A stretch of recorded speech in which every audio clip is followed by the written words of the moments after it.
Hey everyone, welcome to another episode of Geeking Out, where a couple of geeks are just talking about whatever we want to talk about, whatever geeks are fancy. And tonight, our host Lucio is running things tonight, talking about the animation that we grew up with. Heck yeah. So oh man, we got a lot going on today. I have a little presentation I'm going to give. So I'm Lucio Rodriguez. You can find me at Lucio Man or LucioMan79 everywhere, and I'm also here with Timon Kane. Hey everybody, I'm Timon Kane. You can find me at Timon Kane on Facebook, Twitter, and Twitch, and on here on Geeking Out and Scream Kings. Ricky Z over here. Hi everyone, you can find me at RickyZ_social on Instagram and Twitter and the TikTok. The TikTok. And the clock app. And Akil, you're muted right now, buddy. Just wanted to make sure that you on your toes, but I'm good now. So, I appreciate it. What's up? What's up, y'all? I'm AK the Great One. You can find me under that underscore under all my socials, and all opinions are my own. All right, and so the drinking game today, the word I warned you guys, the word is cartoon. So if you guys are drinking, good luck. I wish your livers well. We're already prepared. I feel like it was apt. Okay, I got one more day before school actually starts. Hey. Yeah, you better That's drink exciting. all you can then. Yeah, that's exciting. Oh man. So so we're gonna talk about what we're geeking out about. I'll start just because I have my stuff handy here. So my birthday was yesterday. My family's spectacular. So I've had this Legos are great. Infinity Gauntlet, but Nice. that was a previous gift. They bought me the Light My Bricks. It's so there's the Infinity Gems on this thing, right? So this lights, it puts a little LED in each of the lights for the Infinity Stones, so they glow. Oh, that's dope. But this little kit is almost as much as the Lego set, and Legos are expensive, so. I'm not surprised by that, honestly. Yeah. But it's pretty slick. I've seen pictures of it elsewhere. I was like, I gotta have that. It's great.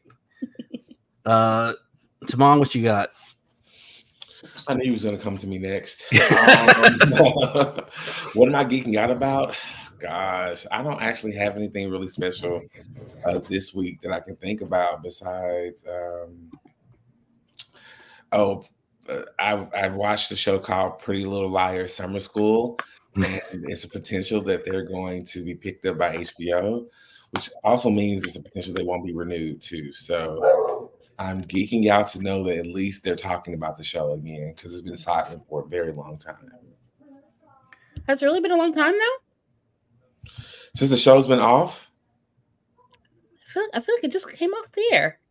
It came. What month is this? August? It came off in June. Oh. Well. We should know. We should know. I know. I didn't feel like it was that long ago. Mm-hmm. That's all I got. All right. Akil? Let's see. Spending time with my nephews yesterday. I am excited to know that there's a new downloadable content pack for Mortal Kombat 1. I've been stuck on this game since like September, and it's just like a way to escape. And the fact that it's still going now, I'm not geeking out about having to pay $60 extra, but it's Mortal Kombat. So what can you do? Who are the new characters? Let's see. Actually, Sector and Cyrex will be women. Havoc is the main villain in this one.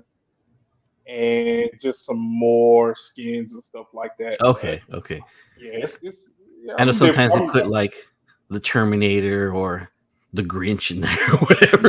Ghostface is Oh coming. yeah. Oh yeah. Oh, that's Ghostface. cool. Who else was the Terminator from Terminator 2? Mm-hmm. Not Oh, the nice. Terminator, the villain. Conan. Yeah. So what's a couple of them coming? I forgot about them. Yeah. Mm-hmm. That's cool. And Ricky, what you got going on? So speaking of like shows for the summer, several like summer shows have just ended. So House of the Dragon just aired their season 2 finale last night. I think it's like another 2 years until season 3. There was some references to Game of Thrones, like direct references to the series as we know it. And there's some mixed feelings about that last episode. And then The Boys just ended too. Mm-hmm. So we got one more season of The Boys. Good. And then honestly, Good? Wow. honestly, like I like it. I can't decide if I'm watching just to finish it or I'm watching because I truly enjoy it. There's some moments in it, but it's not like my most favorite thing. I felt that way about Dollhouse, so No, that's valid. That's fair. That's fair. But yeah, that's it for me. No, I keep thinking about stupid Dollhouse, Ricky. You've It's been like on that for the last. I don't know. Maybe it's No, not so stupid after all. Maybe Someone- I know Yeah. it's one of those things like, oh, I really want like You there's love things it. I really liked about it You and really things that I'm liked like, come on, man. Also, like it doesn't help that there's a whole Joss Whedon thing, so yeah. Lucio, just admit you love it. It's okay. oh man. One day, let's do my confession. Okay. Dollhouse Part 2. It's just me crying. Someone on Twitter had like mentioned me and I think Tamana and a group like and had said they had just watched Dollhouse. They had just started Dollhouse and they got through one episode and they didn't know how to feel.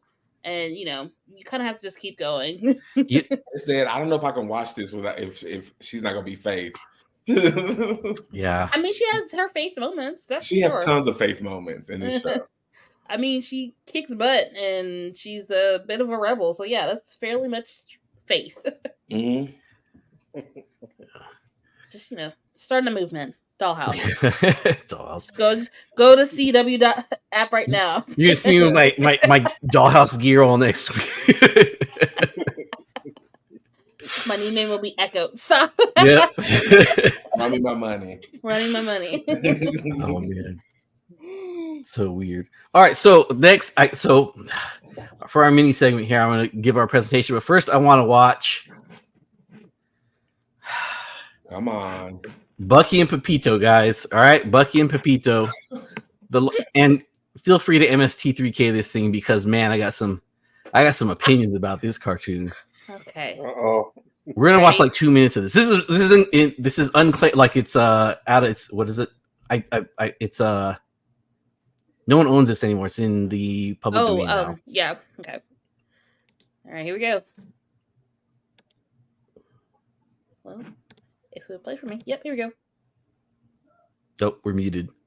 You're gonna miss the spectacular song. Hold on. Oh, I see now. Wait, how old is this? I think it's 1959. old. Oh wow. Old enough. Old enough, it's gonna be a problem. So this is lauded as one of the worst cartoons of all time. Apparently, the backgrounds are spectacular, but everything else is bad. In a certain section of the Southwest, everyone has been taking it easy. If one were inclined to do anything, it most likely would be gathering the nuts of the pinyon tree. The Indians were the first to discover these delicate trees and pass the knowledge on to their white brothers. Bucky and Pepito are at this very moment deciding on a particular tree to You already see where it's going. Yeah. I'm gonna point out they're voiced by the same person, both characters. Oh, okay. No shoes. Poor Pepito. The turtle can't stand it being disturbed. Can we turn up the volume? Hold on.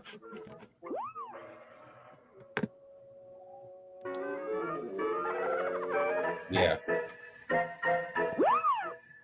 Ooh, ah, ooh, ooh, ah, ooh, ee, ooh, ah.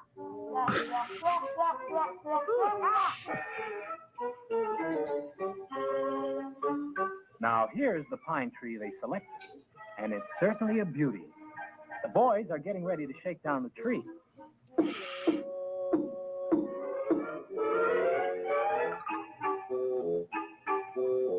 Whoa!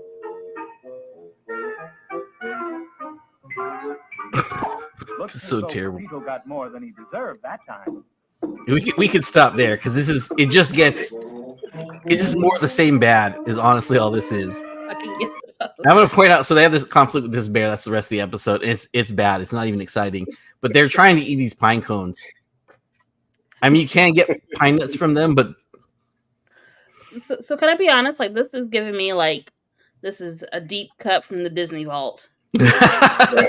Agreed. Like, yeah, that's all I can think of. This deep cut Disney vault. it's pretty rough. Yeah, so this is lauded as like one of the worst cartoons like of all time. There's a lot of like really great racist stuff. All the bad things that happened to Pepito. I watched a couple of these. Another one, and it reads like a Looney Tunes cartoon, but really really bad. Like, so what? Goodness gracious! Like, I kind of want to know the background on this. Like, what studio is doing this? Oh, Right. man, yeah. Was this just a one-off, or was it a series? Or? They had like so a lot of these are lost. And they had so supposedly they did like 52 episodes of this. Well, there's mixed reports. There's obviously they don't have even half of these available. It's like a whole season. Yeah. They're all bad. They're all like 5 minutes long. Apparently, this is the era of 5-minute cartoons. It's exactly 4 times longer than you need it to be. They're pretty bad. Ooh. So, I guess how do we pull up this slideshow, Ricky? Yeah. Let's see. All right, here we go. So I'm going to tell you guys right now. I was like, oh, I'm just gonna do a fun little talk. I'm gonna I'll just do something real light, quick, and easy. There we go. There you go. Thank you. I gotta pull up my notes here for this. We got notes. It's Lucio. Yeah. Let's see if that's fine. So we have. I spent way longer than I thought I would. I'm going to say that this is scholarly adjacent at best. It's like, did I do research? Yes. Did I do a lot more research than I expected to? Yes. Scholarly adjacent. But so like, feel free to ask questions. I'm going to feel free to ignore them if I don't know. I can appreciate that. Yeah. So I titled this "The Animation We Grew Up With." Okay. And why it's trash. It's not really trash. Oh. So I'll just give like a brief history of animation in America. If someone wants to look more into this, there's a really great outline on it's really really long too on Wikipedia, and then there's other site called Cartoon Research, which is a bunch of like actually scholarly people doing their contributions. One that I thought was really cool. There's this guy Christopher P. Lehman, I think is his name. This is quality because of these high quality graphics right there. Look at them pixels. Yeah. But he does really cool a couple cool articles about the Bronze Age of animation, which is like where it's transitioning from like being shorts in theaters to being on television. He looks like he would mansplain to me and then ask me to make my sandwich. He's really sassy. He does. He also had some really cool notes into stuff about obviously about racism. Like there's actually interesting like mark with like this is kind of the last time like the really big Hispanic stereotypes happened. I was like, oh, that was really interesting. So animation's broken into 5 eras is actually kind of like a 6th era that we're in now. So there's Silent Era, Golden Age, World War II. Wow, this is a weird one to have. Television era, and then the modern era, and then we'll touch on the last one at the end here. So Silent Era, it's exactly what it sounds like. Silent cartoons. A lot of them were influenced by comic strips. This is a lot of those, like when you see old movies referenced in the past, where it's like, oh, they're playing a strip and there's some dude on a piano or an organ, ding, ding, ding, ding, playing the music because there's no actual dialogue. I also found out that apparently if you were in like a big enough theater, you could have a whole orchestra playing the music for those animations, which I think is pretty damn cool. The thing I thought was really interesting is a lot of innovation. So like this era, they say it's like 1900s to around the 1920s. I put 1906-ish because around when a lot of this stuff starts. So regarding innovation, one of the things that I thought was kind of cool is, so they have to keep drawing these pages over and over again, right? And they need the pages lined up. So one of the things that's very simple but very clever innovation is this guy named Raoul Barre popped 2 holes in the page, 2 hole punches, and there's 2 pegs on his animation table, so the sheets always line up perfectly. Very simple, very clever. Earl Hurd is the one who started he created cell technologies where they have the clear cell with the animation of the figure moving on it, and the background they can keep reusing that way rather than redrawing the whole entire thing every single time. It's like, that's pretty dang cool. By 1916, so 10 years after this era starts, those are just universally used. It's like, that's pretty damn slick. In 10 years, we were like, hey man, like this is how we get work done. I have a picture here just of some of the, I hate Felix the Cat so much. He's kind of an a-hole. I don't know if you guys ever watched Felix the Cat. I do remember. It sounds familiar, yeah. I do remember, There's this era of there's this like category of cartoon characters that are just a-holes. Like Felix the Cat falls in one of them. Woody Woodpecker is the other one. Like he's a protagonist because he's the guy in charge, but like he's just causing problems. And the other one was Little Nemo. It's a comic strip that I did.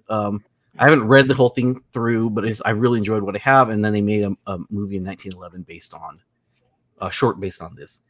So next we have, I'm going to watch my time here. Golden Age of animation, starting around 1920. It says 1920s to 1960s, really big era. It's starting around 1920s, and these lines are really blurry because it's kind of like what delineates like where are we moving into this cool thing, because technically the cool thing kind of starts like always at the border of that time period. And this starts with these sound synchronized cartoons where we have the sound connected to the film. So it's like, oh, we're going to play this, and it has, like was the first one, Steamboat Willie, right? So it's like, oh, it's a little whistling little mouse, right? We get a lot of really cool feature-length animation at this time. So Snow White, Pinocchio, Jungle Book. We get stop motion with King Kong, Jason and the Argonauts. And so this period ends when this starts transitioning to television. And some of the first ones we get there is like 1960s Flintstones, Yogi Bear, 1961, Jetsons, 1962. I have to say that like these are some of the cartoons like I distinctly remember loving, which is crazy because they're like really old. Yeah. So like I'm thinking like the Disney's Robin Hood. So do you want to see some of the characters that came from this period, right? Yes. Because there's an insane number. And it's a part of this. It's weird how much staying power a lot of these characters have. Let's see. So we have this guy, Popeye, right? I grew up on this guy. Yes. Hey, it's Betty Boop and Bimbo. Hey, why you name a bear Bimbo? That's really weird. This a-hole. We get these guys. We get that guy. We get this spectacular dog. All of them. So cartoon staples. Wow. All of them. Right. This time period. Which is insane. So like by the 1960s, we have every single one of these characters, and we just have them forever now. Mm-hmm. So I think our next time period, this is weird because it's so World War II, America, the United States gets involved with World War II in 1942, if I'm remembering correctly. Sorry, I'm really bad at history. Personal thing, I'm bad at names, which is why you're not gonna see any names in this thing. and I'm bad with geography, and so history has been a nightmare for me. Very good at math, very good at science. I can't do any of the other stuff. So this time period kind of overlaps with two time periods. So the next period is this World War II, and solely for one reason, everyone's favorite word, propaganda. Yeah. So up to this point, like cartoons are seen as family entertainment. And I just lifted this line straight from Wikipedia. On December 8th, 1941, so even before we're in the war, the United States Army began working with Walt Disney at his studio, stationing military personnel there for the duration of the war. So the entire time World War II is happening, there are troops, like they're probably intelligence officers or, some kind of, influence officer there working with Disney the entire time. So we get really interesting things that happen during this time. So like I mentioned, up to this point, family entertainment, right? Cartoons are family entertainment. Everyone gets to enjoy them. But now we also have cartoon characters doing work. So we get like Bugs Bunny is selling war bonds. Daffy Duck is organizing scrap recycling. Donald Duck patriotically pays his taxes. Also in 1941, Donald Duck is officially drafted into the army. He has a military record. You can pull it up if you want to. He's not a draft dodger. Look at him. No, he is 100% in the army. He's in there for 50. I think for 43 years. Yeah. So at age 50, he's finally retired from the army. I bet his benefits are hitting. He has some good benefits. Well, he's already got Disney money. I think he's okay. Well, he got it all. He got it all. Money. Yeah. So I think right now we should be sitting at commercial break time. Did I time this right? Yeah, sure. All right, great. Cool. Let's do that. All right, we'll be back.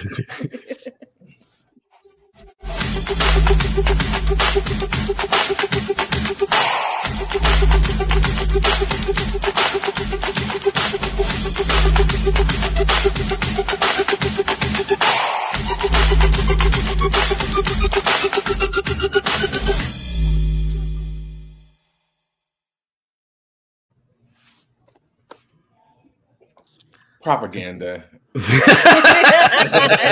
Speaking of, that's a good picture of you, man. Thank you. Yeah. So next we have, this should be television era. So this is listed as 1950s to mid 1980s. I have this as 1960ish because so television sets. I made a note here in 1946. Only 0.5% of households have a television. In 1954, so 9 years later, 55.7% have a television. And then by 1962, so 8 years later, 90% of households in America have a television. There's a dramatic shift for cartoons to move from the movie theaters into people's homes. So good news here is there's, again, a lot of the cartoons we grew up with. Like I mentioned earlier, Flintstones are in here, Jetsons are in here. A lot of staying power for a lot of these cartoons. I mean, a lot of them. So I don't know if you guys know that apparently the Looney Tunes cartoons are getting shorter and shorter over time as we reduce, like, oh, Bugs Bunny shouldn't be smoking. Oh, Bugs Bunny shouldn't be racist. Oh, Bugs Bunny should do this other thing that's not nice. So they kind of clip the cartoons and, like, they used to be around 5 minutes and they're like 4, 3, 2. So we also get Peanuts during this time. I love Bugs Bunny. Rankin Bass animation. So the Rudolph the Red-Nosed Reindeer, Frosty the Snowman. Okay. Yeah, and then go ahead. Sorry. No, like some serious stop motion. Yeah. Classics. Yeah, some really cool stuff. And we get Saturday morning cartoons. So and for the long time, and I think it was, I should have written the name down. I don't care right now. There's one company that kind of dominates Saturday morning cartoons for the longest time. And Disney is really reticent to get involved in Saturday morning cartoons. They want to keep the quality really high for their stuff, and they're doing really great animation at this point, anyways. So they're Disney's fine. Don't worry, guys. So the bad news about this is basically everything else. Decreased budgets, like, across the board. A lot of shorts get recycled, so they move from the movie theater just straight onto television. The use of what's called limited techniques. So if you ever see, like, a character like, who does this? or like He-Man walking, or like, so they're reusing the same animation to kind of do things, or like that He-Man punch, like everyone's seen the whoosh, right? They reuse that in every single episode. So like that's called limited technique. And then during this time, there's this like crazy like turnover. It is a long period. Like I think it's like the whole thing's like a 30-ish year period where like new animation studio. These there's like conflicts, and so they start another studio, and then this one disappears, and this was created, and this one's like there's just a lot of really cool like soap opera-esque transitions. We also get what's FCC chairman Newton M. Minow. He gives a speech in which he states that television is a vast wasteland. So this is his speech called Television and the Public Interest. It was May 9th, 1961. I'm just going to read a part of this. So he says, when television is good, nothing, not the theater, not the magazines or newspapers, nothing is better. But when television is bad, nothing is worse. I invite each of you to sit down in front of your own television set when your station goes on the air and stay there for a day without a book, without a magazine, without a newspaper, without a profit and loss sheet or a rating book to distract you. Keep your eyes glued to the set until the station signs off. I can assure you what you will observe is a vast wasteland. Okay, so there's a lot of pushback on this statement, and it's very weighted. And I'm also going to admit that there's a piece of information I'm going to hold back here until we come back to this later. As a side, like one of the people that didn't like this, this speech that he made was one of the people who was involved with Gilligan's Island, and so as a retaliation, the ship is named the SS Minnow to make fun of this guy. Oh, but we also, that was a clever Shade. right? Is to throw a little shade at him.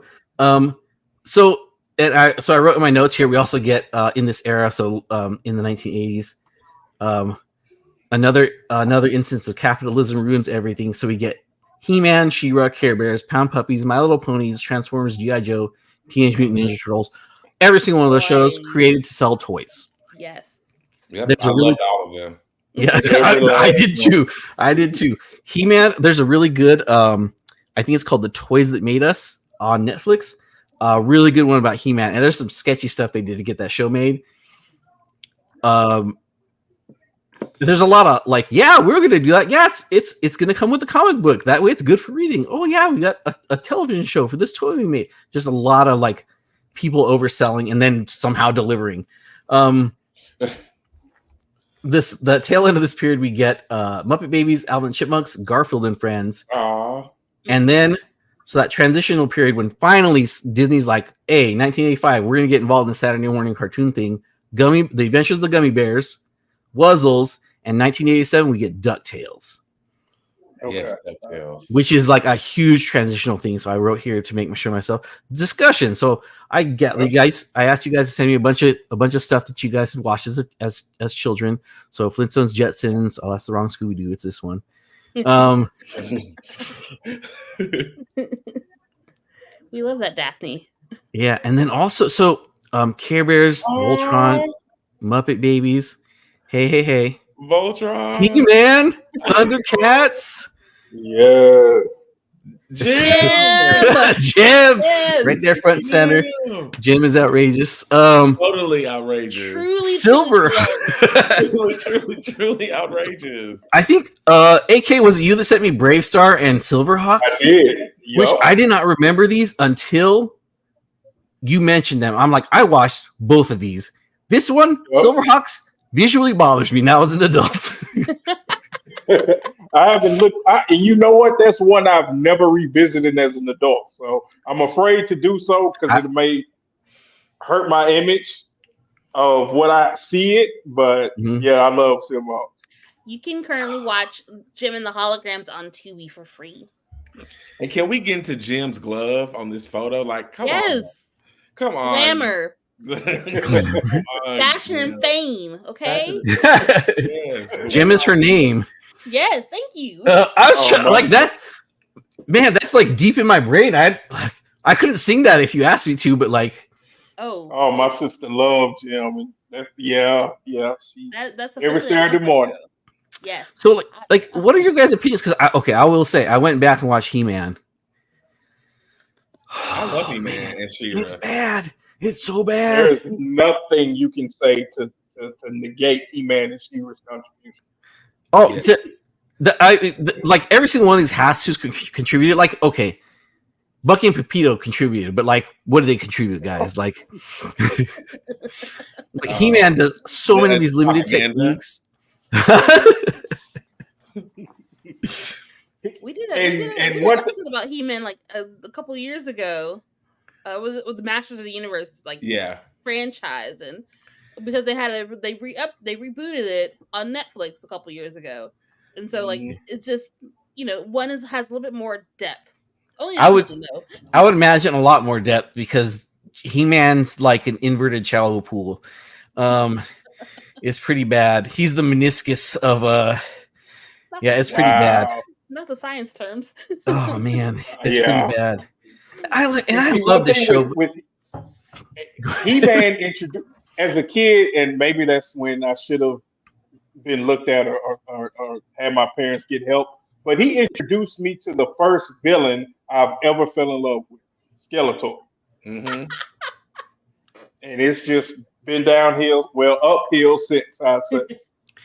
Yeah.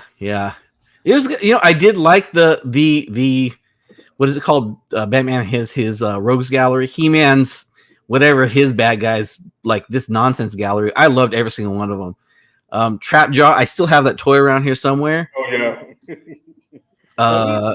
Can we acknowledge also the movie at this point too? Because Masters of the Universe is still one of my favorite childhood movies. Courtney Cox is in it, so I loved it. So it's just like, can we acknowledge that? That's like 1 or 2 years before Scream, 1 or 2 years before Friends. What year did this come out, bro? Oh, He-Man was 80. I think it's 83 or 86. Oh, the movie? I mean, the movie. Yeah, what year did the movie come out? Was it like probably 88? Masters of the Universe, and it's so good. It still holds up. Does it? Because it didn't hold up when I saw it the first time. Okay, so for me though, 87. 87. Oh, wow. Okay. So when I was watching some of these shows, I'm pretty sure they were already in syndication. But by the time I actually remember watching these shows, because Jim and the Holograms came out in like 88. I was born in 88. But like I distinctly remember like watching them on VHS. Like my grandmother would take me to the video store. We rent the VHS, go home, like wore that not DVD, that VHS out, and take it back. Like between Jim and the Holograms and that Barbie workout video, that was it. I had so many movies back then. I don't know. I remember watching it weekly, and I remember my mom. I cried so bad when it didn't come on, and she said she wrote a letter to the network to see if they can get it brought back. It wasn't until my 30s she told me she lied. No. Parents do whatever they want to do to keep their kids from just running amok and being a mess. But like it's the same thing because like these shows that came out like the late 80s, like Jim, Care Bears, I remember watching Muppet Babies. I remember watching that one for the longest time. My Little Pony. Yeah, like Muppet Babies was on Nickelodeon, like in the mornings for the longest time. Mm-hmm. That's when I remember watching it with like Eureka's Castle, and then like eventually Allegra. Like those were my jams in the morning. Care Bear is probably the first toy I remember, so I must have really liked it as a kid. That and Trolls. You had like a plastic red heart on his chest. Mm-hmm. Yeah, that thing. I had that thing. I must have really. I had the green. Do you remember the move? Do you remember the move, the show-ending move? No. You don't remember where they all get together? Care Bear stare.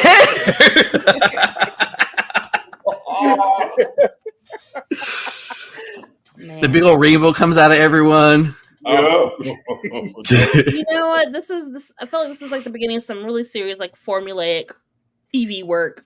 That's at the time. Yes, it is. It's I mean, it's one of those things that they did do it to sell toys. Like almost every single one. I don't know that there was a Muppet Babies toy. I do remember. Okay, so I'm going to tell you guys, Voltron. I wish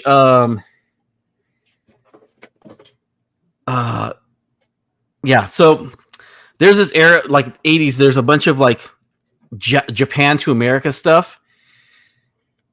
Yeah, so like Robotech and I think Sailor Moon fits in there somewhere. Yeah. Someone's missing who'd know all this stuff just offhand. But this Voltron, right? So I went to back. I had a Voltron when I was little, and we didn't have money for Voltron. So I was wondering, like that toy was like $120 when I was a kid. Yep. Golly. And was, and my brother had one, and I broke it. I broke it. Ooh, I bet you did it on purpose. Oh, you think maybe it could have been. But I was really young, Ricky. That's a lot for it. Well, probably okay. But when I broke it, it became mine. Did you have to buy him one? No, I'm gonna tell you right now. I'm literally a child. I broke one of my sister's Ken dolls, and I had a habit of popping the heads off because you could pop them off and put them back on. But if you did it too many times, they didn't go back on anymore. So that was when my birthday money got taken, and I bought my sister a new Ken doll. No. But so this Voltron, I went back recently. I was like, this is like last year, year before. Oh man, I wonder if I could get a Voltron nowadays. Mine's gone. And I was looking for. I was like, I can't find like all these. These are Voltrons. Like these are Voltrons from the 80s. What the heck? I can't find one. I finally found it. The one that I had was all Chinese writing on the cover. All these like weird like extra bits that it has. Like, yeah, this is mine. This is the one I had. My parents got me Voltron from the swap meet. Wow. Listen, it may have been a knockoff, but it's yours. You know, and right. I didn't want to buy any of the other ones. I'm like, I want this Chinese one so bad. Okay, so there is on Crunchyroll a Voltron Chogokin action figure 50th anniversary for $359.99. There you go. Ricky, the Chinese one that I had is the same price it was when I was a child. There's another one on Amazon for like $368. A Voltron action figure 1984 classic legendary Voltron Lion 5-pack is $109 right now. It's just some research. I just wanted to share. Just some research. Oh man. I did not. I couldn't get in a Voltron. I think it was too close to Transformers, and you had to pick a side. So I rode with the Transformers. See, I want to point out no one said GoBots because no one picked that side. No. I didn't like Transformers. How dare you, sir? Oh. Come on. I know. My brother liked all that stuff. You like breaking the stuff, apparently. G.I. Joe. Yeah, they became people that my X-Men probably murdered. So this is the funny thing that I noticed when I talk to people. You can kind of gauge like people's age depending on the cartoons they watched when they were a child. Yeah. And some of it's like it gets real muddy in some areas, but some of it's like, oh, you watched that show? That only aired for 2 years and no one put that on DVD. You're an 80s kid, you're a 70s kid, you're a 90s kid. I mean, Yeah, honestly, like a lot of these are kind of like that, where like Jim only lasted maybe 3 seasons. Yeah. But I don't know. There's something about the way that like I think our age group had a crazy mixture of several decades of cartoons between like we have the 80s ones that we definitely know from our childhood, and we had all the stuff in the 90s, and then like there's stuff that was just in syndication from like late night that I remember and like not realizing that it's several decades old. Yeah. Like Space Ghost. Yes, Space Ghost. Anything that was like on Cartoon Network before they had Adult Swim. Can we talk about Hanna-Barbera and their contribution? Because Yes. Johnny Quest was one of my jams. I just thought about all this now. But like Johnny Quest was one of my jams, especially when some girl got added to the cast. But yeah, Johnny Quest was good. Was it a redhead? Was it a redhead? Redhead. Damn, I knew it. I knew it. Tell me. I need to keep a list from now on. Look at the shows I sent you: Jimmy Jetson, Daphne Blake, April O'Neil. They're all. I have a thing. Jean Grey. I have a thing. Oh, okay. Now I get okay. I'm No, seeing the it's- continuity now with redheads with you. Okay, yeah. Yeah, Ariel is my favorite Disney princess. So, like, not seriously, Merida. Yeah, she is. Okay, I love Ariel. And no, I meant Merida. Merida? Yeah, from Brave. Oh, I don't count the newer ones when it Oh. comes to getting Disney crowns. I don't count the new girls. You can't have her anyway. She shoots with her own hand, man. Come on. There you go. Exactly. Tiana was the last one I let through the gate. You know, Adam, I have two daughters, and so it's one of those things that we talk about, like, oh, who's your favorite Disney princess? And they have their like, my oldest is it's either Rapunzel or the girl from Frozen, the queen, Elsa. Elsa. Thank you. God, that was, man, someone's gonna stone me for that one. Yes. And my other one it's Ariel, but I'm like, when I think about it, I was like, if who would I want my kids to be most like? I'm like, they're all fine, right? But like Tiana, like, works so damn hard. Yes. Like, out of all the Disney princesses, like, that's the one. Like, it, like, does she have some talent in cooking? Probably, but she also works her ass off. Like, let's be Tiana. She's an entrepreneur. She's all the Entrepreneur. things. Yes. And I only watched that race in entirety for the first time this year. Really. Yeah. Well, that one always will hold a special place because that was the first movie I ever took my niece to go see when she was a little girl. Aw. Oh, that's sweet. That's good stuff, man. Oh, that's my dog being a turd. Let's see. Man, like, I'm trying to think. Like, Thundercats. There she goes. yeah. course, So of course. so the weird thing too, I noted is like, so this show, He-Man, Thundercats, and then both Brave Star and so all four of those Brave Star, Silverhawks, He-Man, Thundercats, I'm sorry, exact same show. Right, Exact same show. Those were all the same people. Yeah. They're all the same show. And And Voltron is the same show. Voltron to a lesser extent, but yes, also Voltron. Yeah. Exact same show. Yeah. Everyone has a princess who fights, but really is not the best. I hate that. There's an evil girl, like, influencer on the bad guys team. There's like, yes. Evelyn. yep. Right. Oh, Evelyn. And I she's love dancing Evelyn. fly. And in the In red. movie, she is so good. She And is dark so red good. or black. Yep. Yep. Do you watch the new He-Man? Hey, we're not there yet. No, I'm just kidding. I watched some of it. I bet. No, I'm just kidding. I was just messing with you. We're gonna keep it loose because I don't want, like, if there's something good to talk about, we'll talk about it. No, I don't want to talk about it anymore. I bet I do now. I watched I really like Kevin Smith's writing for the most part, but like when I was watching the new He-Man, I was like, so we got like halfway through the first season. I was like, it's weird there's a He-Man show with no He-Man in it. That's pretty weird. I feel like the She-Ra was a lot better. The She-Ra, oh my gosh, Oh, I love we're gonna talk She-Ra. about She-Ra. I'll We're gonna fight talk you. about It was a She-Ra. lot better. She-Ra. The old She-Ra was He-Man, it's the same damn show, but the new one, holy cow! When I watched that, this is literally the conversation. It was like, okay, I have She-Ra on my Netflix watch list. We're gonna watch 15 minutes of this, and when it's terrible, we're gonna turn this off. 15 minutes into it, I'm just holding my face like, why is this so good? What's wrong? Let's see, what is our next thing? Oh, so next we have, oh man, so this is a big one. So modern era kind of starts with DuckTales. And Right.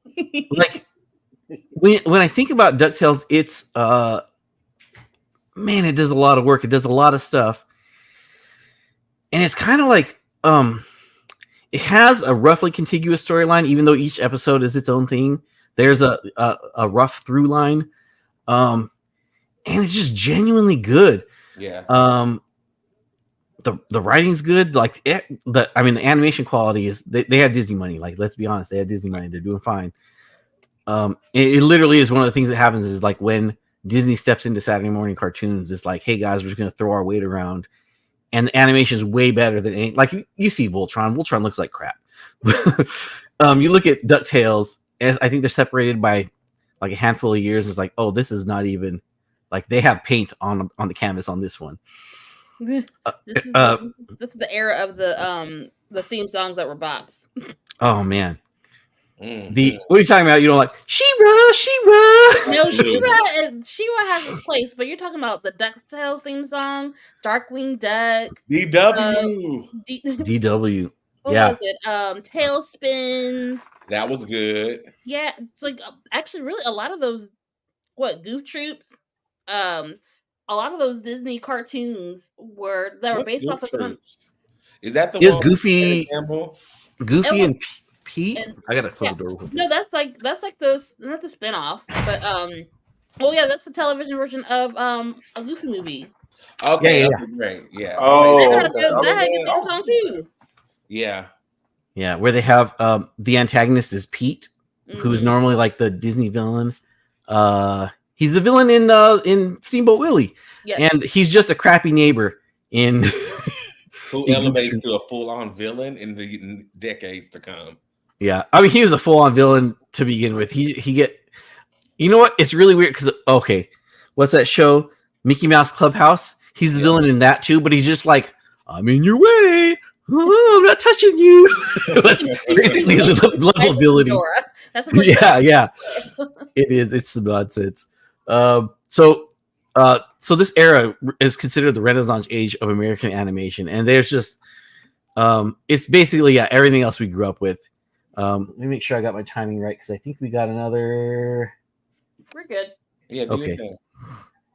Well, I want to also be timing this correctly because I think the rest is like pretty open. So this is me. oh, yeah, I was Okay. looking forward to the slideshow. Right. This is so. Here's the reason because literally there's so much good animation, like just genuinely good animation, and it's also so this 80s era is like this passing of the torch. Because a lot of the original animators they're retiring, some of it passed away, some of them are just like, we have our proteges, we're gonna let them do their thing now, and they just kind of like say, go kids, go. And it's interesting, there's like this passing of the torch thing happens a lot more rapidly after this period too. In the contemporary animation, I'm gonna show a slide that's like this flow chart, I guess, of like what happened, like who came from what show, and it's just like boom, boom, boom, boom, boom, boom, boom, just hit after hit. So there's 9. I wrote a list until I got bored of writing a list, and then I wrote another list until I got bored of writing that list. So animated movies, we have not in order and not from the same studio, like kind of chronological, but not really. Who Framed Roger Rabbit? Yes, Oliver I and love Company. that. Right? Rabbit. I was blown away by. Oh, damn it! That's where that one is. That was a self landmine right there. That one left a scar on me when he put that. I can't even remember what it was, but he put something in a vat of acid and it dissolved. It was a shoe. God, yes. He put in Yeah, dip. the shoe. Yeah. I said, "What is this?" He told Acme to design me. And I'm like, Yeah. You know you can't kill a toy? Oh, Yes, Doom you found a can. way. All of the stuff is going back, like we watched that a handful of years ago, and all the stuff that is in that is it's like turpentine. It's all paint removers, all of the paint removers basically. It's like, wow, oh yeah. He calls it the dip. Oliver and Company. And like any comments you want to make, guys, interrupt me. Little Mermaid, another Timon favorite. Beauty and the Beast, Nightmare Before Christmas, An American Tale to move out of Disney for a little while, which I think is one of the studios that was like they had a conflict and some animators, like a bunch of animators, moved and started another studio and they did An American Tale. Land Before Time, yes. Land Before Time. Yeah, I vaguely remember that. Yeah, I loved all of them. I remember crying watching those movies as a kid because dinosaurs were being killed. Oh, that. You know what? I feel like that was probably like the longest franchise before Fast and the Furious. To be quite It honest. was so long, and I couldn't wait to every last one until maybe the 5th one. I'm gonna look up how many Land Before Time movies there are. I was gonna say I only saw the first one and kind of forgot about it. They had several. Petrie, Littlefoot, Spike. That's the original family. Okay, where do we categorize something like Cool World? So that also is this period. There's a lot of like this. There's this. I didn't do a lot on it because like there's a really weird sidestep, but there's this weird counterculture movement that happens. Cool World falls in there in this time period. Was that rated R back then? It had to have been rated I R. hope it was. There's a lot of these weird things that happen. We're like, oh, it's a cartoon. Just slap a G on that guy. Some of that stuff happens. Also, I think the first rated PG-13 movie was Indiana Jones, which falls in this time period also, if I'm remembering correctly. So like there's like rating things are weird anyway. Yeah, that movie was so good. I had that on repeat as a kid growing up. So can I say that the last Land Before Time project was made in 2016? Wow. So we're looking at 3, 6, 9, 12, 14 different projects. And they only made 200 movies in that time. That's crazy. There's a lot of them. I don't know I know they got up to double digits. I think I watched the first 2 or 3. Yeah. It's also 2 is what I remember. Yeah. Yeah. I just remember them making more, but like 2016 as the last one they made is crazy to me.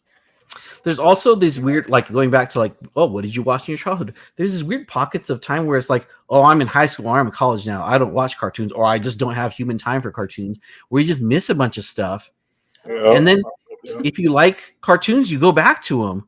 And then and it's a lot easier now, let me tell you, because man, cartoons are really, really good now, guys. Also, I said cartoons like 6 times. Go ahead and just drink it up. Oh yeah, I'm already done. I'm sure I've said it 700 times during this thing already. So I'm gonna continue on this list. I was one of those kids who stopped watching cartoons really early in my childhood, and I went on to murder and mayhem. And so I returned probably, like you said, in my adult years. And when we get to the section, I do have some TV cartoons that I really like now. Yeah, it's I'm not okay. So when I'm Hispanic. There's a lot of machismo and like holding in of emotions and like ruining yourself psychologically. That's part of our culture. I had 2 daughters, and like I realized that they need to see me having emotions. And holy cow, my daughters wrecked me, because man, and it does, like, modern cartoons do not help that situation at all. Oh man, Bruno was rough. Oh yeah, that is the movie. Yes, Bruno. Isn't that the name of it? Is that the one with like the sea monster and he don't ask about Bruno or Encanto? Encanto, yeah. Yeah. That's the cartoon. Yeah. I teared up in that one. Did you see? Okay, we just saw the second trailer for the Wild Robot. Oh yeah. So the first one, I was like, oh, is this gonna be a silent movie? Like, is this gonna be mostly like no dialogue movie? That's interesting. There is dialogue in it, and at first I was like, it was pushing against me. I was like, I don't think that I'm gonna like this. When I saw the first trailer, I was like, okay, I'm all in. This is a robot that ends up on a planet and like learns to live with nature, and like a duck imprints on it. So now it's a mom also. So like, I was like, oh, this is gonna be a crying movie for me. I'm gonna cry. And then they started doing the dialogue. I was like, I don't think this is gonna be okay. And then they got to the middle of that trailer. I was like, I'm gonna cry my eyes out with this movie when this comes out. My daughters turned to me, and I already was tearing up. I'm like, I'm gonna be a mess in this movie. Crying in the previews. Goodness. Oh yeah, it is mad, man. Having daughters wrecked me. Oh, are there any cartoons that made anyone else cry? Oh man, hey, how about the next one? All dogs go to heaven. Oh, that was a good one. Yeah. Oh, Charlie. Also found out apparently, who's it? Burt Reynolds, who voices the dog Charlie. He did that last line where he says goodbye to her. The girl had passed away. I think she died of some. It might have been cancer or something, but she died, and so he's delivering this line knowing she's already gone. And I was like, I already cried at the scene anyway. Golly. Jesus. Good grief. Yeah. Oh man. I'm trying to think. Like, I think by the time like 2004 rolls around, like I'm starting high school, and I have a kid sister. So I have a sister like 12 years younger than me. So like, it wasn't that I wasn't watching cartoons. Mm-hmm. I think what I watched was just a little different because, watching a small child. So like a lot of PBS, honestly. Mm-hmm. Great stuff. Yes, which is Mhm. honestly just fine. A lot of things on Disney. I think some things on Cartoon Network weren't really hitting for me like I would have liked it to, but because they weren't really hitting like Dexter's Laboratory and Powerpuff Girls by that I point. love Dexter. That's one of those shows that I watched like finishing college, and I'm like, I think so. Okay, we're gonna put ages on ourselves right now. That's I why I turned said that. 45 yesterday. My eyes feel Oh, so really you too? old. Yeah, I know. How old did you say? 45. Yay! Yeah, Great. I thought I I was the know. oldest one. You don't even look 40. Hey, thank you. You can't see it, but I have like gray coming in right here. I'm gonna have basically I call them my fangs because like they come in like this, just gray hairs like this. It looks dumb. Uh, but like Dexter's Laboratory, like that's one of the ones I watched. I was like, whoa, whoa, whoa! Like this is like not. I don't remember this. Like I think I exited like around DuckTales, middle of DuckTales. So I never saw the DuckTales movie. I know I didn't see the DuckTales movie. Mhm. And then I saw an episode of Dexter's and I was like, whoa, this is different. What's going on here? And then saw Avatar: The Last Airbender shortly after that. So Oh wow, that's a huge jump. that was me losing my mind there. So I'm going to go down this list. The rest, back to Disney. The Lion King, Hercules. Yeah, let's put a pause. Lion King is the one that got me. That's the Disney movie. I think I was in what it came out with like 92 or 93. So I was in early elementary and stuff. But Yeah. yeah, those damn hyenas taught me the evils of this world. Oh God. Crying Oh of tears. God. Not Mufasa. Yeah. Awesome. I'm still pissed about that. Okay. Like no. Scar's No matter music. how many times you know it's gonna happen, you still hope the outcome is gonna change. Oh, it is like a horribly blatant betrayal. It's brutal. It's so bad. Let's see. Also, Scar's song in that is a bop, man. I love that when you sing it to hyenas. God, that's creepy. The only one that be prepared. Be prepared. The only one I think I like more from Disney is Judge Frollo's Hellfire in Hunchback of Notre Dame. Can I just say that I was not a big fan of Hunchback of Notre Dame? Like, if you were to ask me to like place that'd be on low on my list. It's Disney movies. Like the music's great. I can probably appreciate it in hindsight, like as an adult now, but as a kid, I did not care. Yeah, there's some big music numbers in that one. I'm trying to remember the actor who does Judge Frollo's voice. But it's like the deep, like fire. I was like, whoa, this is such a big song. What else comes out? Tarzan, Hercules. Yay. Which Hercules? Hercules, yes. Hercules. Yes. Mulan. Yeah. Pocahontas. What? Wait, hold on. What, Spawn? Mulan. Pocahontas. What did you say, Shaman? Wait, what? For which one? He said. It sounded like he chose violence to Ricky. You can really lump them together, but wow. And I didn't like Beauty and the Beast either. Wow. Yeah. Sorry. Shaman's just picking fights now. Okay. Mulan was fine. Christina Aguilera did a song. You know what? I didn't like Who Framed Roger Rabbit. I'm lying. I loved it. Of course. I'm just trying to hurt your heart. Okay. And Pocahontas, I had her toy, so that was nice. Yes. Go ahead. Yes. The chronologically, I think this falls in like the tail end of this time period. Toy Story. Oh, you're getting there, yeah. Which is like Cry Central. God, that. Like technologically, looking back, like I'm like, oh yeah, this is not great. Like it was innovative. It was like groundbreaking for its time. But I was like, looking back, I'm like, every single kid apparently has Andy's face. Yes. Probably, yeah. Yes. And they don't show faces as much as they can. It's really weird. But man, like that, and then the movies that came after it, like Toy Story 3. Like that scene where they're gonna get incinerated. I was like, is this really how this movie's gonna end? I'm pretty sure that might be the most I've ever cried at a Disney movie. With Toy Story, like I can appreciate the first three. Mhm.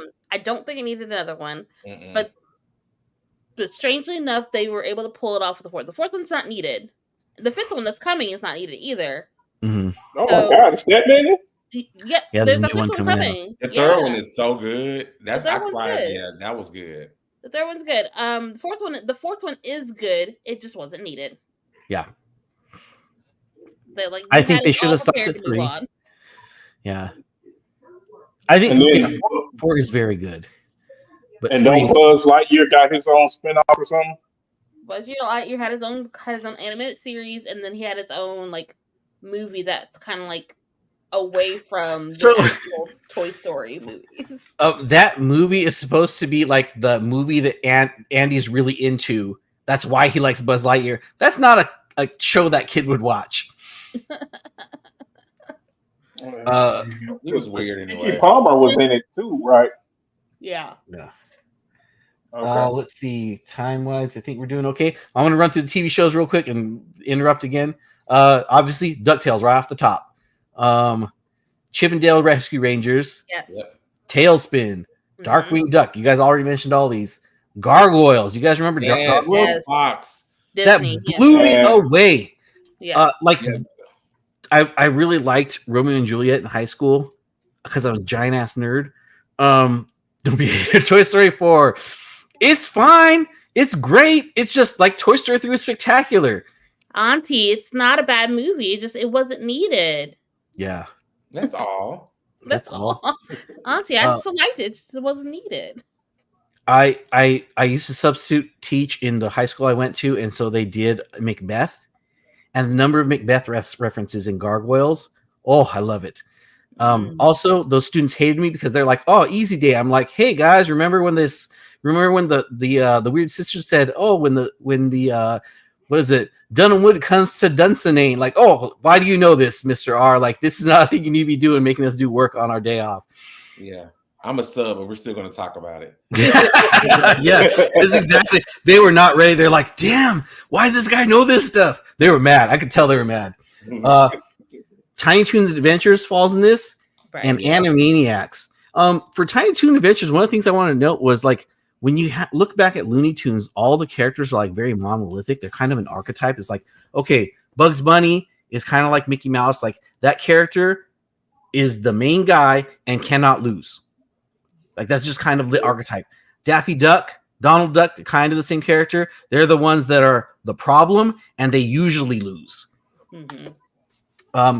When you got to Tiny Toon Adventures, you get characters that kind of sit in between these archetypes, and they are allowed to have more. They're just allowed to have more. You still have Bugs Bunny there, and he's the principal because, of course, he is. He's the main guy.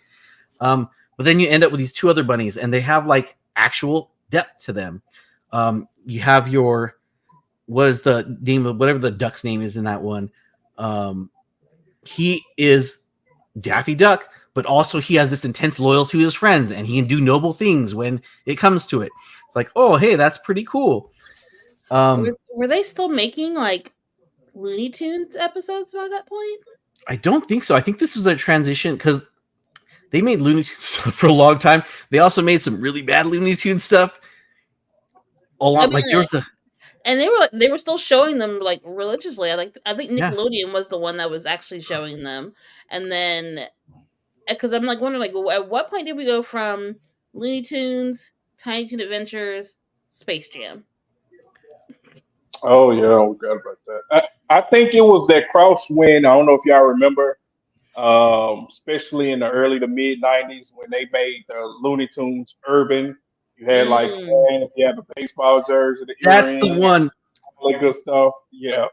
I did not like that. That bothered me. What? It's just weird to me. I was like, what are you guys doing with these characters? Oh, and the last one. Was still wearing basketball jerseys. Yeah. Orlando Magic was a thing. They had that period where I think they had one season of this like weird, like they're all superheroes or something, and like the art was really silhouettes and stylized and stuff. I was like, I don't like this either. This is weird. the last one I have on this list, that because I just got bored, I wrote like 900 names. Animaniacs, which is Great this theme weird song. vignette show where they have these characters that still kind of archetypes, but they do a lot of really weird experimental stuff with the episodes. Mm-hmm. They had a good theme Now, song too. Warner Brothers They had did. some stuff in the 90s. It definitely did. Yeah. Speaking Okay. of I think theme songs, Lucio, there is one crossover that I hadn't heard we talked about yet that spanned from the 80s and still relevant today. Cartoons, movies, spin-off series, the best theme song in the world. I hadn't heard anything about the Teenage Mutant Ninja Turtles. You're Teenage right. Mutant Ninja Turtles. Yeah, they fall in this. They are the tail end of that cartoons make toys. Cartoons are toys. Mhm. Period. They're like the tail end of that period. But yeah, that song. Oh, that was so good. My brother was a big Teenage Mutant Ninja Turtles fan. I just, Man. and that one's kind of stood the test of time because there's been so many reiterations of the Turtles, like ever since then, and then like several different like versions of movies and like games. And I remember like there's a game at Chuck E. Cheese that was Teenage Mutant Yes, Ninja it Oh was. Turtles. yeah, that's so Yes, it good. It's like was. you put the ball, you have to like grab the ball, put it in like the little thing, and it goes around, and you have it land in certain spots. I remember that. Those are good times. Oh, yeah. Who's your favorite Ninja Turtle? Raphael. I couldn't Same. tell you. I just like Because the. he I had an just attitude. He was the problem solver. He had a unique weapon, the size. Um, yeah, Raphael all day. I just like that they like pizza, and their pizza looked really cheesy whenever you see it. You know, mine was As a kid, Donatello. You had to go with this. I had to go with the scientist. I knew you were. Mhm. Can I say April O'Neil? Master Splinter. I'll take the rat. The problematic. She was not problematic. Okay. Yes, they always had to save her because she up there trying to snoop and cover stories she got no business looking for. That's right. That's right. That's called ambition. Okay. You know, he's going to support her rights and her wrongs. Okay. Absolutely. Yes, true. As she moved her red bangs out of the way. And that yellow jumpsuit. Yellow jumpsuit. Oh, Oh man, That was so iconic, though. that's one of those things you see at every like Comic-Con or every convention because it's like, do you yeah. have red hair? Just get a yellow jumpsuit. You're April O'Neil. Cool, you're good. Yep. And which one is the Oh, other side of her original outfit? Is it? Recently, I just got maybe in the last year from the Ninja Turtles movie the April O'Neil action figure. Of course. Oh wow! Was it a big name who played her in the live action movie? Yes, yes-ish. She was in like small things like Nashville and some other things. She hasn't really just did a lot of stuff, big stuff that is. The second one, because it was two actresses that played April O'Neil in the first three movies. The other one came from like soap operas and yeah. Then what you call it played her too? Megan Fox played her in another. Yeah. But she didn't have the red hair. She did not. She was just sexy in a yellow leather So coat. wasn't the original like version of April? She wasn't necessarily redhead, and she didn't have the yellow jumpsuit. I believe so. I don't know if she was of color, but she's of color now. Yeah. So I don't. Really? You mentioned the permutation of the Ninja Turtles. They actually came from a comic book. Like the cartoon is not the comic book. The comic book, I had a couple of them, and they're like breaking elbows with nunchucks and like doing all this crazy. Like it's violent. It's super violent. When we talked about it one time a couple years back. So our friend Jermaine was telling us how, what's his name, the big villain in all the cartoons, Splinter, Shredder. Shredder was literally only in one comic. Oh, that's weird. Wow. Like he literally Yeah, was early like one comic, and then but he's like the biggest one, the biggest. Yeah, I known think one. the brain guy Krang. I think he was also just like he's like a race that lives in that universe and wasn't like a primary antagonist until the cartoon. Mm-hmm. Oh yeah. I think Ricky, are we due for a commercial? Yeah, we're due for a commercial, and then it's almost 9:30. It's time All right. for All right, let's do commercial.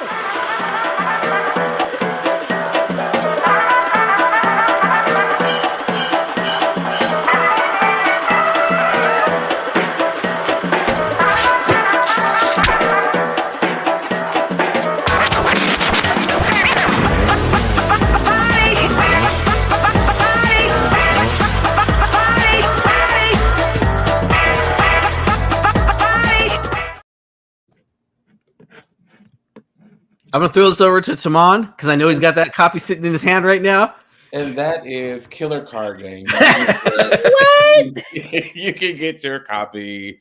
You can get your copy on Killer Card Games on Instagram. Make sure you check them out. I have this wonderful version here. You just all saw it, so I hope you enjoy it. Make sure that you get your own copy, and you can't take mine. So yeah, we still gotta be able to play it. Dang. Yeah. you're I want to kill had a heart out today at 9:30, right? So yeah. he's got to go do his responsible adult stuff instead of talking about cartoons like a bunch of nerds. So let's see. Last of the slides. So yeah, what's next? So we ended in 2004. What's next? Yeah, what happens after 2004? So there's a bunch of different names.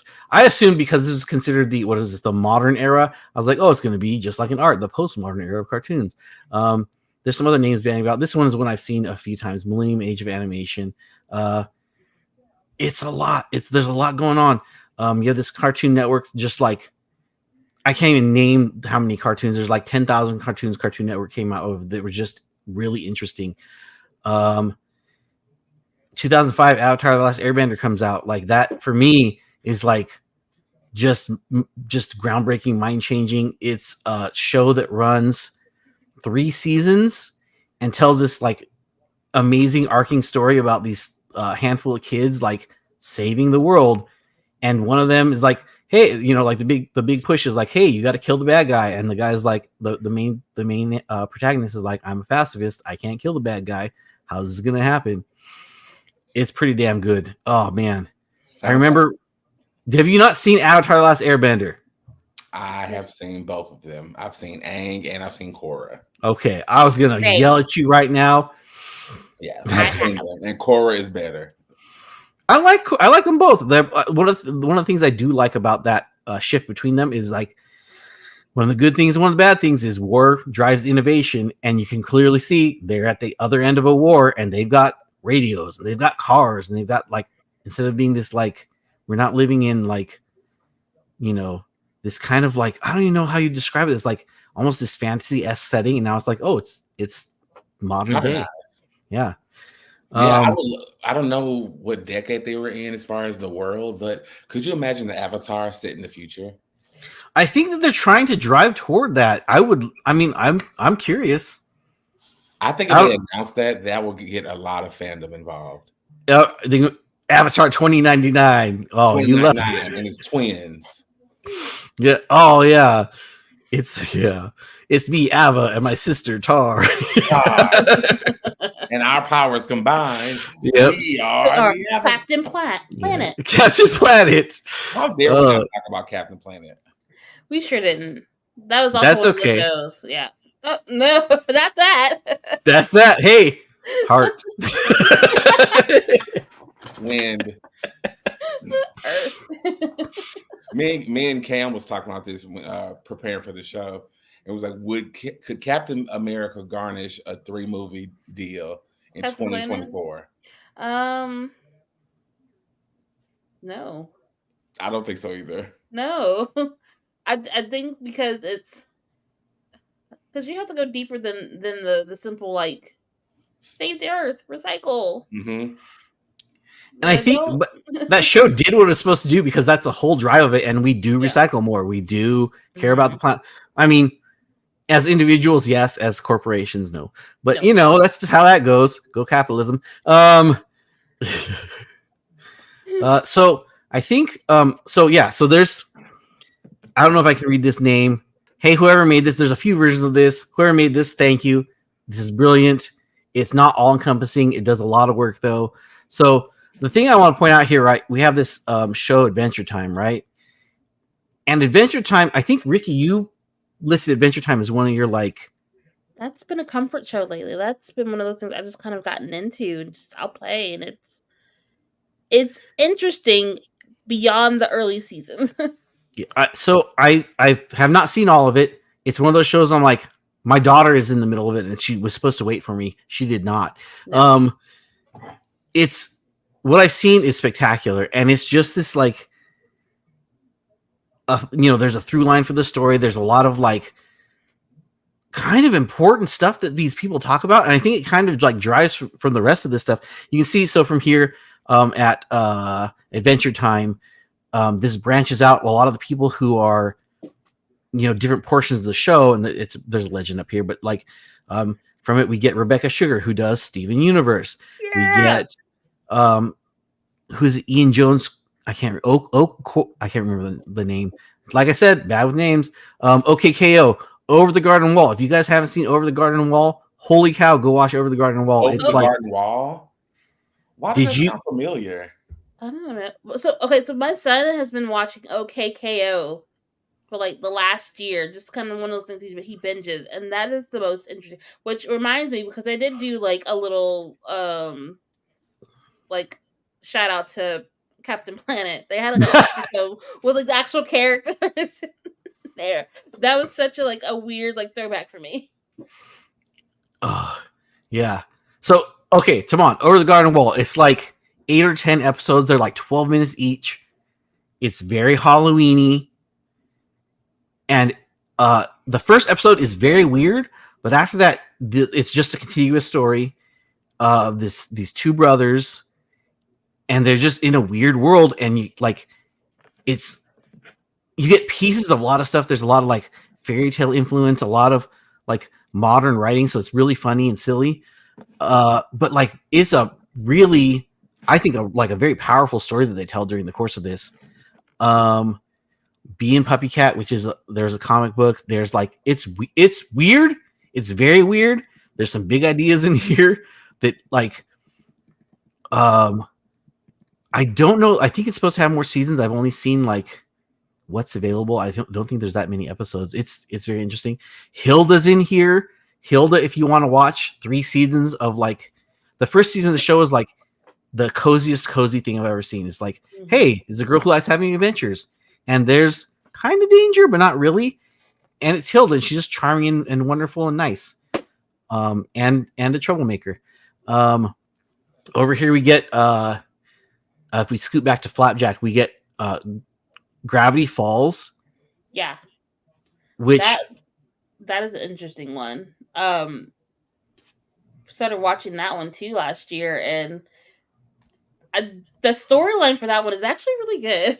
It's spectacular. It's like again, like the episodes stand alone by themselves, but there is a through line. Like there's this like subtle like mystery thing that's happening. The whole show takes place at like one of those like those roadside mystery like shyster places, and the uncle is a shyster. There's like a lot of very big like end of season 1 huge reveal, end of season 2 even huger reveal, and I did cry at the last 2 episodes of this stupid show. I cried a lot. Very good show. I want to talk about them, but also don't want to spoil them if no one's watched them. From this one, Gravity Falls, my daughter loves both the Owl House and Amphibia. Owl House. Okay, Yes. So we watched the Owl House on the last season, and I actually enjoyed that one too. Yes, that one was good, and I appreciate Amphibia. So like I'm looking at things that I remember like watching, and then some that are more recent that I put on as like comfort shows to fall asleep to. Like I love Craig of the Creek. Craig of the Creek is amazing. I think the time that I started watching cartoons again, like on purpose, was Phineas and Ferb. Spectacular show. Yes. And then I could see like Family Guy, but I was always like a Simpsons fan. Like you watch it, it's on, it's good, or it's The Simpsons. But Family Guy, it's The Simpsons. I don't care for Family Guy as much as I like Bob's Burgers. Bob's Burger. That's another one of those weird ones. It's so the shows that I think do work. Like so okay. So you mentioned Craig of the Creek. And I'm bringing this up. So the rebooted DuckTales. Yes. We watched. My daughter was real into it. She oh, you need to watch this with me. I'm watching with her, and the first Gizmo Duck episode shows up, and I think it's Lin-Manuel Miranda who voices that character. And like, I looked at this stupid duck, right? This is one of those things like another cultural thing, right? Like, oh, hold your feelings inside. Hey, Gizmo Duck is Latino of some sort. And I'm like, oh my gosh, why is this important to me? I'm getting teary-eyed at this stupid show. I'm like, why does that matter to me? This is so dumb. But go ahead. Seeing yourself as like, oh, this is part of my identity. Like that is actually important. And a lot of these cartoons do parts of this. I see one of my favorite shows right now, actually, on this list. What's that? Dragon Prince. It's so good. It's which one? Bro. Dragon Prince. If you like Avatar, Dragon Prince. I've watched every season. It is so. They just dropped another season like a couple days ago. We haven't gotten to it because we're watching Reba. It's so good, and of course they're people of color, and I love that. It's so good. A mixed family. Yeah, it's so good. Have you guys seen Star versus the Forces of Evil? That's like one of my daughter's favorites. That one's so catchy. That's very catchy. There's a lot of, I mean, I think one of the characters is gay in that show, and they're just like, yeah. And I was like, that's so important. It's so important. They don't like hang a lantern on it. They're like, yeah, that's just how that person is. That's just who they are. There's nothing wrong with it. And it's super important.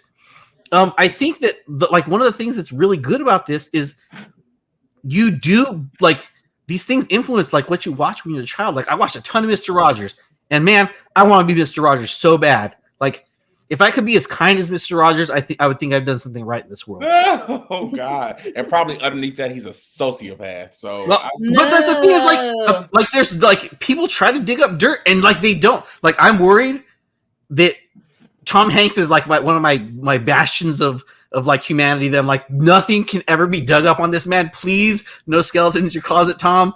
Please, please, please. Man, but like the fact that because like you know I've substitute taught like multiple times when my lab jobs run out, I go substitute teach, and the kids are very accepting of their peers. Like I remember growing up in high school and like all that like gay is a slur. You're gay. This is like, and it's a thing that's wrong with you. And nowadays they're like, yeah, it's just this is my friend. Like my daughters have, like we've had to have discussions about stuff to help me understand, honestly, because they're like, yeah, both my daughters have friends that are gay, and they're like, yeah, that's just who they are. They're nice. Thank goodness they have nice friends. That's the only thing I care about. Like, hey, they're not an a-hole or bad influence? Cool. All right, I love it. They're great. Have them come over. Billy. Nice. As a tabletop gamer, I really exactly. Yep. But in his basement. Don't you dare. Come on. Oh. Man cave. Oh yeah, that's right. There's man cave. It's a man cave. Man cave. Right. That's where how dare you, sir. I do not like his puppets. They do look very creepy to me. Well, then they turn into Daniel Tiger, so it's fine. Yeah, exactly, which is like very nice. I really like Daniel Tiger. My daughters grew up on that guy. Yes. There's some cartoons that my daughter watched as a small child. The PBS was like a thing for us. Like we didn't have cable, so we watched a lot of PBS. And there's so many cartoons off of PBS that like really, really hit. Was Lamb Chops on PBS? It was for a while. So I want to go back. So there's something I did want to read. So remember I mentioned that guy, Newton N. Minow, right? Mm-hmm. So his FCC chairman, Newton N. Minow. So here's something that I didn't tell you guys. So I pulled another piece of his speech. He also is one of the people who tagged as his protege a certain guy named Barack Obama. So I started looking at this. I was like, okay, maybe I need to because I read his speech. I'm like, this is rubbing me the wrong way. Yeah. But you read more about his more about his life. I'm like, okay, I need to go back and look at this again. So one of the things that he did is UHF became standard on televisions because of him. So PBS, like all your public broadcasting, is thanks to this guy. Okay. Some shows that he liked, that he thought were okay. Let me preface this by saying, okay, I like some bad television. I think there's place for bad television. Mm-hmm. Your comfort shows, your whatever you need to be a nice human being at the end of the day, cool. So shows that he liked variety shows like the shows by Fred Astaire and Bing Crosby, which you can kind of see, okay, that's that's American culture. Okay, I can see that. Twilight Zone, which you're like, okay, wait, maybe this guy has something, because that's very innovative and thought-provoking. It's very science fiction, fantasy kind of show. Was he a Trekkie? So he only died, I think, a handful of years ago. So more of his speech, he said, television and all who participate in it are jointly accountable to the American public for the respect for the special needs of children, for community responsibility, for the advancement of education and culture, for the acceptability of the program materials chosen, for decency and decorum in production, and for propriety in advertising.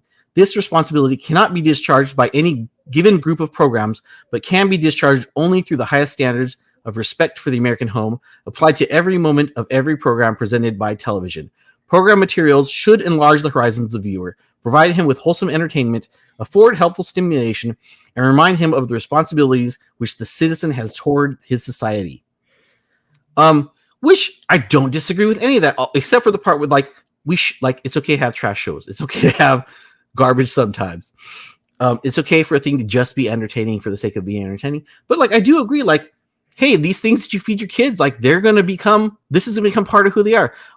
This show, I don't think Owl House, I don't think shows where they're like, oh yeah, this person there just happen to be a gay character or several gay characters or characters who identify as whatever. That's great.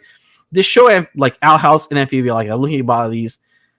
My daughter told me, she's like, hey, it's a lot more empathetic than this, or more emphasis than this, excuse me. The new episode of Amphibia just dropped, and imagine this is my 12-year-old daughter flying out of her shoes, basically. I'm gonna go watch this and cry. So she watches the show Amphibia. I'm upstairs. I go downstairs because I hear bawling, and I hear how dare you? How dare you make me feel these things? How dare you make me love this show more than I already did? Oh my gosh. She came back and she's just wiping her eyes, and she's I was like, was it good? She's like, it was perfect. Wow. It's nice to know that a thing like that is important to her. Mm-hmm. And it's a thing where it's hey, these characters went on this really long adventure, and there's all these interesting, important, and applicable trials that they had, and this is a part of who she is. I can see these things in her. There's a little bit too much Hilda in my daughters, I think, but that's okay too. It's good stuff, man. I'm very excited by what's happening now. I'm gonna we can run through with some of the things. These are some of the things you guys listed. I bolded the ones that were listed by more than one person. So from this era, Simpsons is one of the things that's weird because it kind of just is always running in time immemorial. I don't think it's ever gonna end. X-Men, Rugrats, Doug, Hey Arnold, Beetlejuice, which is a weird pick. I enjoyed it. I remember watching episodes of this. Batman, Spider-Man. Oh man, Batman, so good. I can't. Maybe mm-hmm. when it comes to a cartoon adaptation of a comic, this is just this is what I wanted. Animaniacs in here. Pirates of Dark Water, deep cut. Come on. Okay, so no, I can never really remember the name of the show until I Google it. But Mhm. I was obsessed, just like I was with Jim. It was the same way for this. And newsflash, the entire cast was of color. Such a good show too. Like it was Such a good show. It was a very like I'm trying to think of like what genre this falls into because it's like this weird Sci-fi, piratey horror. adventure thing. Yeah, it's like Indiana Jones esque adventure, but also like all this like yeah, there's a lot of like weird stuff going on in this. Yeah, you have basically this entity that engulfs islands and taking over the world called Darkwater. But you also have like the female character, wherever she is, the female character, she is she's like a elemental something and she has powers. And so that was really cool. Then this other guy's like this rude pirate. But the main That guy's hilarious. Yes, he is so funny. The main character is Ren, and he's a prince, and he has to find all these magical trinkets to prevent Darkwater from taking. It is so good. Yeah, check it out, y'all. It's very good. I remember they had like we're gonna play one episode every day this week. It was their premiere. Like every 8 p.m. we're gonna play one episode, and I was like, oh, is it gonna be the whole show? No, it's not the whole show. It's like, oh, hey, you're gonna want this forever now. Sorry. Gargoyles, one of the most like literally inclined shows I've ever seen. They make so many Shakespeare references to this show. For that age, like I don't know if they knew their audience that well. However, they did speak to someone because if you grew up loving literature, then the Gargoyle will be something that you really appreciate. Yeah, so good. And then also again, like there's this weird like Arthurian like third season I think where there's like Arthurian legend stuff happening, and then last season where they're like, oh yeah, all this was just Shakespeare. Like, it's all Shakespeare stuff. It's all Shakespeare. All these character reveals and stuff, craziness. So 2000s we have Codename Kids Next Door. Good show, crazy good. Tamon, why you got a blank face, man? Don't know. Never. So What? it's these kids, this is an organization called the Kids Next Door. They're just like elementary age kids, but they're spies, and they're fighting against it's the older kid. The older kids, adults, just they're all these secret. Wow, dare you, sir? All these like organizations that are also spy organizations that are like, oh, it's the adults. And also, hey, you're a kid spy. You aged out. You're on the other team now. Sorry, buddy. And all of a sudden, these characters' demeanors change. You're like, what? This is terrible. So again, maybe to get you interested, Cree Summers is voice actor on this show. Cree Summers. I know. Yeah, is this new? No, it's like 2000s, late 2000s, late 2000s. 2000s. No, it's it was Cartoon Network. It was like around the same time as Powerpuff Girls and Dexter. Yeah, that was my exit. Towards my exit. Yeah. See, that's weird. It's weird where those pockets land. It is because it's one of those things where, like, if you caught it and you enjoyed it, like you watched it, or at some point you kind of got to the point where you're old enough to where you're too busy to actually sit and watch cartoons. Yeah. Like I remember Dexter being and the guy from Family Guy, the kid from Family Guy being really funny. I don't know I know Dexter's name, but I can't think of. Oh my God, Stewie Griffin. Oh yeah, the little baby. Yeah, those two were really funny. And where does South Park fit? Because I watched some of South Park too. Golly, it's another one of those shows that runs a long time, so it's really weird to put it in a place. But also, again, very innovative. Like the animation is very inexpensive, but the writing's very clever. I think sometimes it's too clever for the writers themselves. But then they hang lanterns on those things sometimes too. They're like, "Hey, man, we made a mistake. Like, here's another episode about us being dumb." Yeah. Oh, what about Spawn? The animated. On HBO, so there's a lot of like animated. Yeah. There's a lot of like I didn't put a lot of the like full length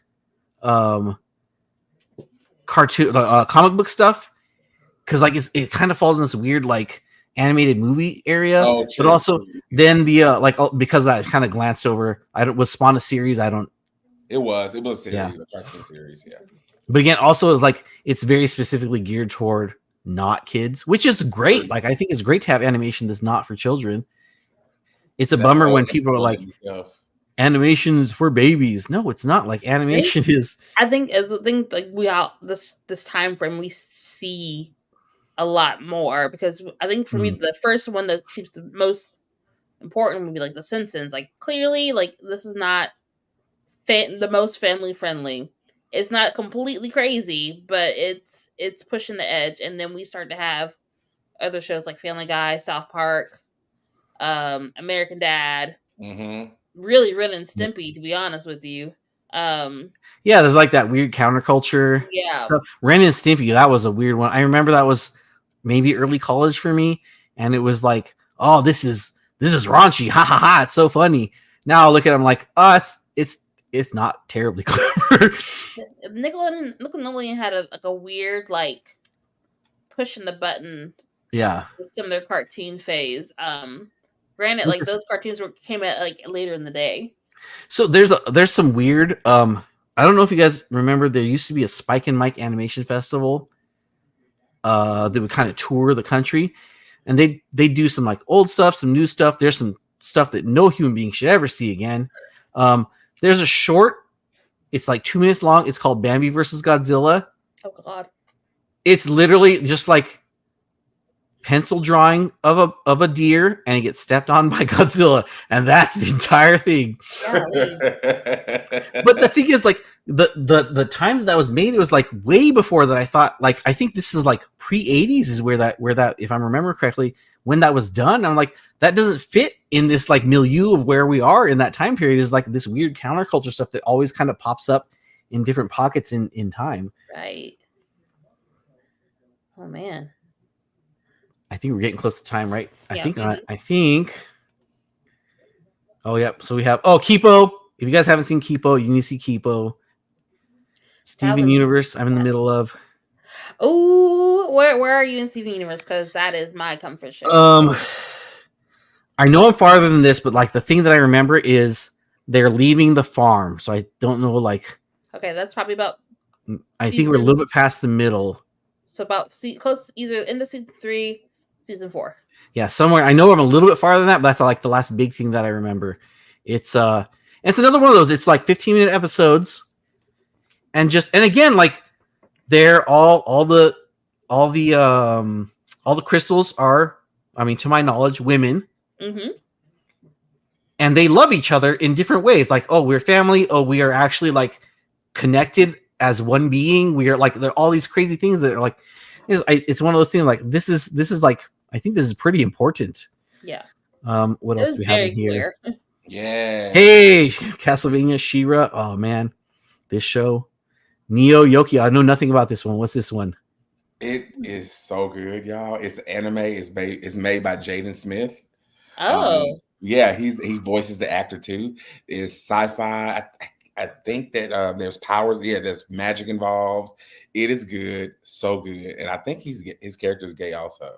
Yeah, but it's so good, and he deals with that with his parents. But it's a cool mystery that's happening. Please check it out. I think I'm gonna rewatch it soon. Yeah, this one She-Ra. So on all honesty, this one She-Ra is kind of this point in time where I'm like, I'm really into cartoons now. I watched She-Ra. I was like, this is me getting like, I've always kind of liked animation. And I was like full bore after this. I'm like, what else is going on? Like, give me all the hamburgers. Like, I'm just gonna eat them all. Netflix has some really good animation. Yeah, but they keep canceling stuff after third season. Right, which is really frustrating. But that's the run time. That's the run now, because after 3 years, you can ask for more money. You can ask for a bigger budget, and their business model is not that. Yeah, it's not that. Unfortunately, because they do have good shows, but they let them all go. Which is it's sad because but the thing is they do it to like shows after one season, and it's like yeah, I think you could have gotten something out of this. Infinity Train is on that list, and everywhere I looked, everyone's like Infinity Train. I was like, I have not seen Infinity Train. I clearly need to watch Infinity Train. And then I'd be mad because it was canceled. Yeah. Castlevania is so good. I didn't think I was gonna like it, but I was locked in the first couple of minutes. It's everything. It's witches and vampires, slayers, everything that you want to watch. All the things. All the things. Battle mages. I love it. I watched the first couple episodes, and at the time, my kids were a little bit too young to have that level of violence on the screen. So I was like, all right, we're going to chill out till they get a little older. Maybe I need to revisit this now. You definitely should. If y'all haven't seen any of the ones on the screen currently, you have to watch at least 2 Yeah. episodes of all of them. Yeah, I'd say out of these 7, Oh yeah, every single one of them. All of them. Okay. So I don't process music properly. We can have that discussion another day. Kipo, even without the music, is spectacular, and I've heard the music is great. Apparently, the music's spectacular. I enjoyed that one too. Yeah. Centaur World is one that Centaur World is so weird. it is. That And one, it's so theater. It's so musical theater. The thing is, like, there's so many like theater actors on in that show. Mhm. So, what's her name? Oh my gosh, Goldsberry. She did Hamilton and Megan Hilty and Kimiko, who was in Orange and New Black, but she's also originated a role in Waitress. Like, there's so much from there, and you can like distinctly hear those voices. too much good stuff. Yeah. Yeah, watch these. I'm gonna look up Neo Yokio. it's on Netflix. All right, that's good because that makes it easy because we have that. Yeah, and also on Netflix. Wait, If you said it was on CW, I was gonna just hang up this thing now. I bet you there's some cartoons on CW app right now that I would probably watch. it'll take you forever. Well, I'll watch it while I sleep. Do we have to wrap up, Ricky? I think we're getting close to time. Yeah. Also, we got a lot of comments in this. Billy Berserker, I like all of it. Gargoyles, yeah. As much for adults as it was for kids. I would argue at the time probably more for adults than for kids because I don't know what kids get all the Macbeth references.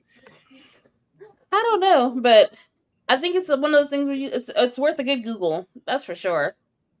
I'm one of those people that'll watch a show and then like will look it up on Wikipedia to like ruin it for myself. But I enjoy it because I like going a little bit deeper. Like if it's giving me these references, I can enjoy it more. If you like a little bit of horror, but not really, and it's still a cartoon, the Jurassic Park television show is phenomenal. I've cried. Whoa! Yeah, Feed Him to the Mosasaurus is constantly said at our house. Oh, the show's so good. Yeah, Jenna Ortega's in it. It's really, really good. The animation is good. Again, PLC. Driven cast is so good. Like I said, I've cried on episodes.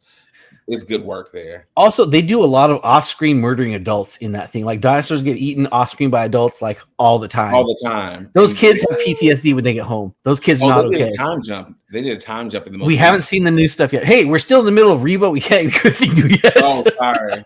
No, I'm just kidding. We're gonna get to that one. We've got a list. Oh, so good. So I guess we got to wrap up. Everyone, I guess share your socials. I'm at LucioMan or at LucioMan79 on a lot of stuff. If you want to get dim sum tomorrow, I'm going to be at a dim sum place tomorrow in Southern California. Good luck finding me. That sounds yum. I love it. Ricky. I am Ricky at RickyZ_social on Twix and the TikTok app and some Instagram, I believe. And I really enjoy this. There's some cartoons that I want to go back and look at again. Like, and I really appreciate some of the stuff that we had so much content in the 90s. There was so much. Yeah. It's like when you asked us to make this list, like this was hard. Like there was so much I remember like I watched and loved, and I was definitely one of those kids that parents complained that like I watched too much TV. There's so much content to watch. I couldn't help it. No. I mean, there's a lot to watch now, but I think like you guys gave me your list of stuff, and it was just like I was like, I'm not putting this many pictures because it's taking me too long. I'm just gonna say it. I'm gonna say words. There's so much. And Tamad, what are you at? Hi, my name is Tamad Kane. You can find me here on Geekin Out and on Scream Kings and everywhere you can think of under the name Tamad Kane. Send me a friend request. I will totally confirm.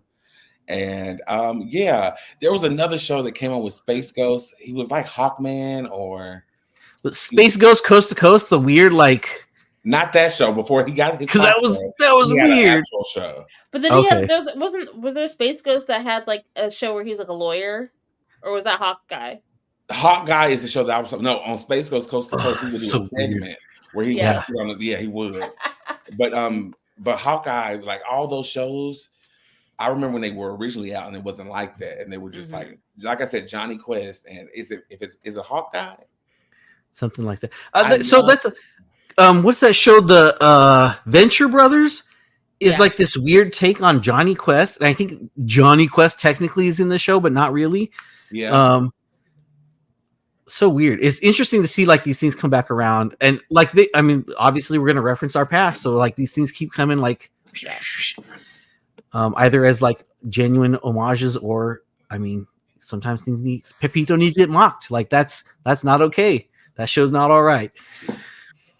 Tamon, you need to watch Over the Garden Wall. That's gonna be one of my Halloween things. When I intrude on your Halloween episodes.